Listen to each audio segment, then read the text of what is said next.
Assalamualaikum warahmatullahi wabarakatuh. Alhamdulillah wa syukrulillah, la haula wa la quwata illa billah. Allahumma salli ala Sayyidina Muhammad abdika wa nabiyyika wa rasulika nabil ummi wa ala alihi wa sahbihi wa sallim taslima bi qadri azamati dzatika fi kulli waqti wa hin. Rabbi shrah li sadri wa yassir li amri wahlul 'uqdatam min lisani yafqahu qawli. Amma ba'd. Kepada pemirsa channel YouTube NU Sragen Online yang berada di wilayah Kabupaten Sragen dan umumnya muslimin muslimat rahimakumullah. Alhamdulillah wa syukrulillah, pada kesempatan sore hari ini kita masih diberi kesehatan, kesempatan oleh Allah bisa mengikuti channel YouTube di NU Sragen Online dalam keadaan sehat walafiat, dan bersamaan di bulan suci Ramadan ini semoga apa yang menjadi harapan kita di puasa Ramadan tahun 1445 Hijriah 2024 Masehi ini benar-benar mendapat ridho Allah, serta kita semua diangkat menjadi derajat muttaqin. Amin ya rabbal alamin. Sholawat serta salam semoga tetap tercurahkan kepada uswatun hasanah kita, Nabi Agung Nabi Muhammad SAW. Mudah-mudahan barokah kita berkhidmah di Jam'iyah Nahdlatul Ulama, di semua struktural tingkatan, baik di PC, di MBC sampai di Parnu beserta lembaga dan badan otonomnya, kita semua kelak di yaumul kiamat mendapatkan syafaat dari Kanjeng Nabi Muhammad SAW. Amin ya rabbal alamin. Para Bapak Ibu pemirsa channel YouTube NU Sragen yang kami hormati, saya teringat bahwa Allah Subhanahu wa taala telah berfirman, a'udzubillahi minasyaitonir rajim, yarfa'illahu alladzina amanu minkum walladzina utul ilma darajat. Allah akan meninggikan orang-orang yang beriman dan juga orang-orang yang diberi ilmu pengetahuan diangkat beberapa derajat. Ini ayat firman Allah yang menjelaskan bahwa Allah akan mengangkat dua golongan, yakni orang yang beriman dan kedua orang yang diberi ilmu pengetahuan. Maka dari itu kita sebagai umat Islam, apalagi kita sebagai warga NU, mari kita senantiasa berupaya untuk meningkatkan ketakwaan kita, sekaligus kita memperkuat iman kita dengan cara kita tholabul ilmi, dengan cara kita ngaji, dengan cara menghadiri majelis-majelis ilmu, majelis-majelis taklim di wilayah kita masing-masing. Hadratus Syekh Simbagi Haji Muhammad Hasyim Asy'ari di dalam kitabnya Adabul Alim wal Muta'alim, beliau menulis salah satu sabda Rasulullah Sallallahu Alaihi Wasallam yang berbunyi, ughdu aliman, au muta'alliman, au mustami'an, au muhibban lidzalik, wala takun al-khamis fatahlik. Baginda Rasulullah Muhammad Sallallahu Alaihi Wasallam bersabda, jadilah orang yang alim, jadilah orang yang bisa nasrul ilmi, bisa memberikan ilmu, bisa menyampaikan ilmu, bisa mengajar ilmu dimanapun berada. Berarti Kanjeng Nabi ini mengurutkan, urutan yang pertama, jadilah kita menjadi orang yang alim.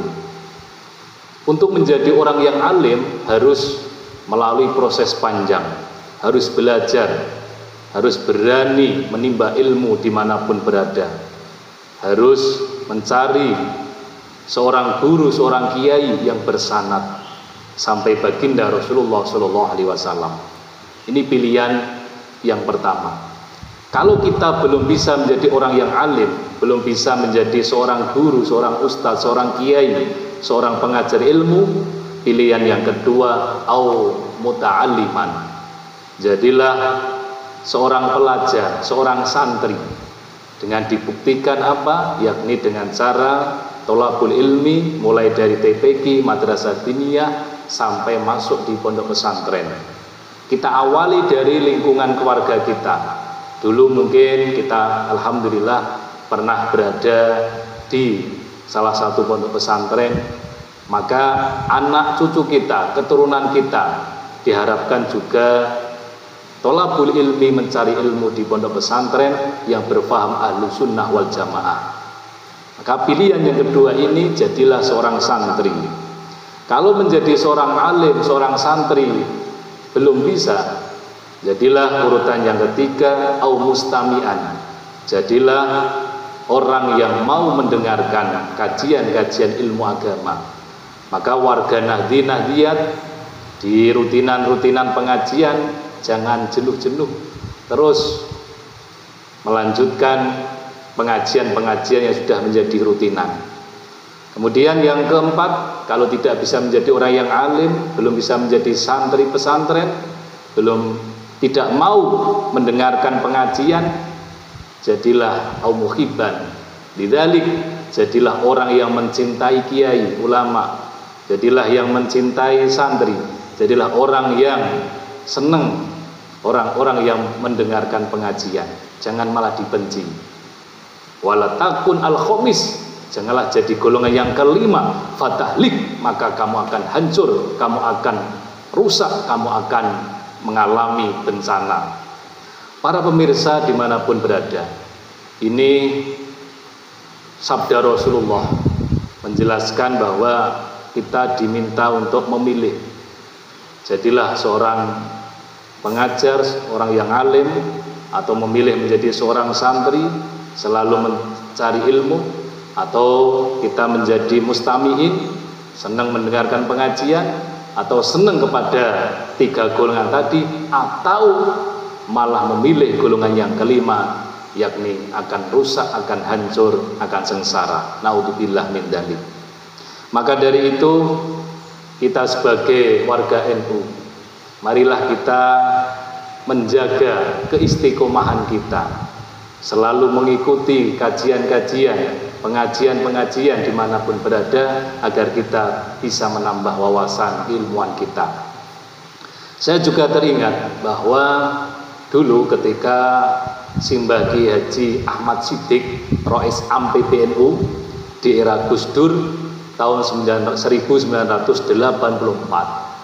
beliau pernah menegaskan ada 5 ciri khas Nahdlatul Ulama, baik itu struktural maupun kultural. Ciri khas Nahdlatul Ulama yang pertama adalah istiqomah.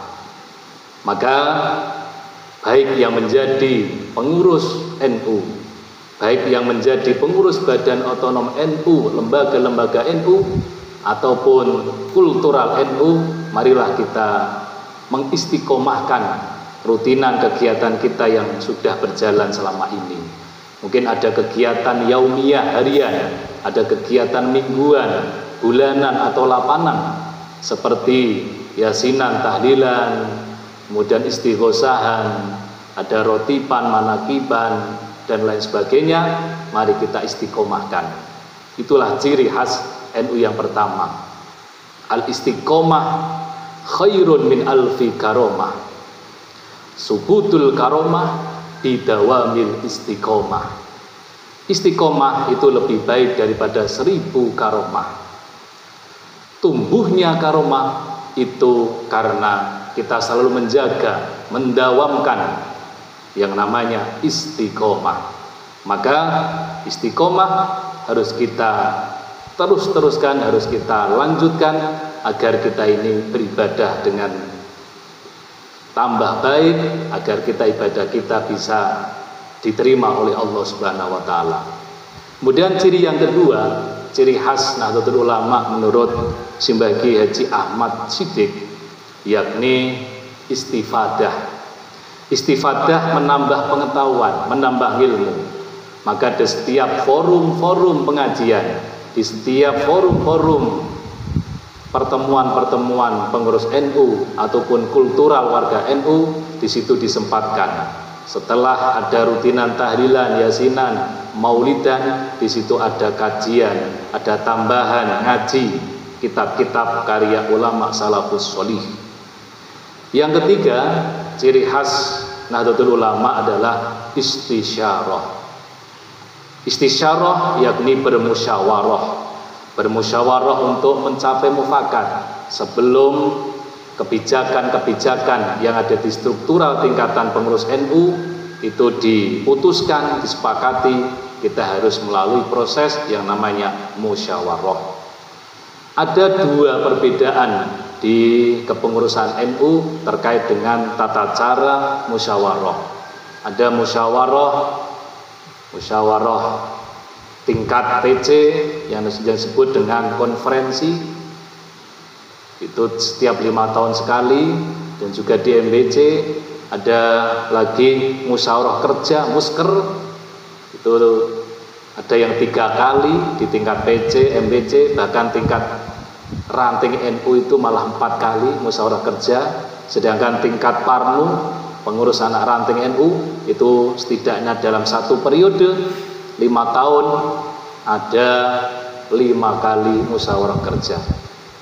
Para pemirsa di mana Anda berada, kemudian ciri khas NU yang keempat adalah istikharah.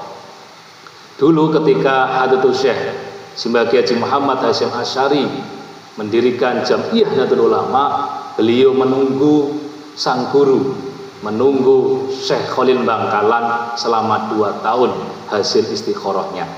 Maka bertepatan dengan tanggal 16 Rajab 1344 Hijriah yang bertepatan dengan tanggal 31 Januari 1926 didirikanlah Jam'iyah Nahdlatul Ulama melalui hasil istikharah dari Syekhuna Khalil Bangkalan dan didukung, diikuti oleh para ulama-ulama yang lain. Yang kelima, ciri khas Nahdlatul Ulama adalah istighosah. Istighosah ini alhamdulillah sudah berjalan, baik itu tingkatan manapun, struktural NU, banom-banom, bahkan di kultural warga NU kita juga sudah sering melaksanakan yang namanya istighosah. Para pemirsa, inilah 5 ciri khas Nahdlatul Ulama, baik yang telah dilaksanakan secara istiqomah oleh pengurus NU maupun kultural NU, yakni 1 istiqomah, 2 istifadah, 3 istisyarah, 4 istikharah, yang kelima istighosah. Mudah-mudahan apa yang saya sampaikan di sore hari ini mendapat ridha Allah, bisa memberikan manfaat khususnya kepada saya pribadi, dan mudah-mudahan puasa Ramadan di tahun ini diterima oleh Allah sehingga kita mencapai derajat muttaqin. Amin amin ya rabbal alamin. Kurang lebihnya mohon maaf. Wallahul muwaffiq ila aqwamit thoriq. Wassalamualaikum warahmatullahi wabarakatuh.